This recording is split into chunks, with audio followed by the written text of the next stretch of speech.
পারিবারিক বিরোধ, গোষ্ঠীগত দাঙ্গা বা আধিপত্য বিস্তারের জের ব্রাহ্মণবাড়িয়ায় গেল ৬.৫ মাসে ঘটেছে ৩৬৩টি রক্তক্ষয়ী সংঘর্ষ, যাতে প্রাণ গেছে ৫ জনের, আহত হয়েছেন হাজারেরও বেশি। স্থানীয়দের অভিযোগ, প্রবাসীদের অর্থের দাপট আর গ্রাম্য মোড়লদের ইন্ধনে থামছে না সহিংসতা।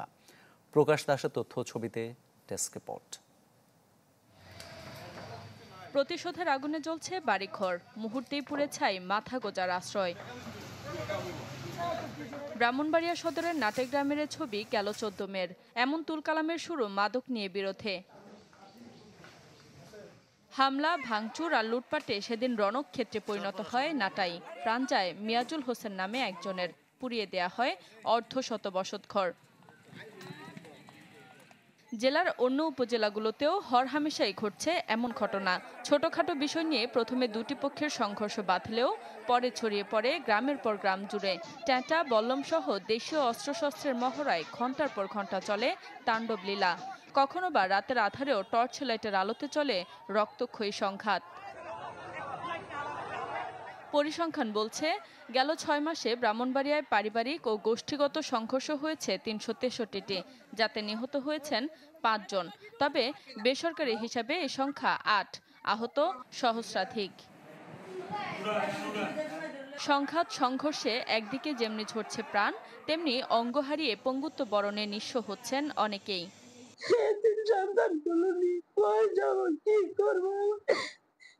সরকারের কাছে একটি আবেদন, সরকারের আমার স্বামীর ফাঁসি নেই। হালের মধ্যে ফালাই আমার ছেলের বউরে আমার মায়ের মারছে, আমার ঘর দুয়ার আগুন লাগাই দিয়েছে, আমরা পানি দিয়ে দিয়ে কোনো মতে ইয়ে করছি।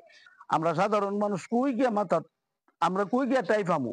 আমরা চাই মীমাংসা ফতে যাক, মীমাংসা মানুষে করক। নাগরিক সমাজের প্রতিনিধিরা জানান, আধিপত্য ধরে রাখতে মারামারিতে টাকা পয়সার যোগান দেন প্রবাসীদের কেউ কেউ। থানায় মামলা হলেও অর্থের লেনদেনে আপোষ রফায় পার হয়ে যায় অপরাধীরা।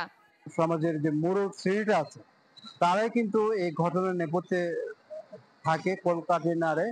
আরেকটা যে বিষয় আছে, যে এই ধরনের সংঘর্ষের ঘটনা ঘটে থাকলে তারা সামাজিকভাবে নিষ্পত্তি করে, ফলে এখানে একটা বিচারহীনতার সংস্কৃতি কাজ করছে। ঝগড়া বিবাদ বন্ধে আইনের কঠোর প্রয়োগের কথা জানিয়েছেন জেলা পুলিশের এই কর্মকর্তা।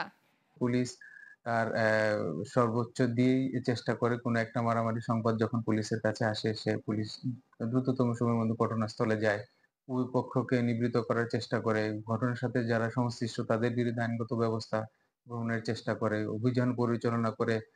সাহিত্য সংস্কৃতির জনপদ হিসেবে পরিচিতি আছে ব্রাহ্মণবাড়িয়ায়। এই অঞ্চলে গ্রাম্য সহিংসতা নিয়ন্ত্রণে আইনশৃঙ্খলা বাহিনীকে আরও তৎপর হওয়ার তাগিদ সচেতন মহলের। সক্রিয় ভূমিকা রাখার আহ্বান জানিয়েছেন স্থানীয় জনপ্রতিনিধিরাও। Desk report, channel 24।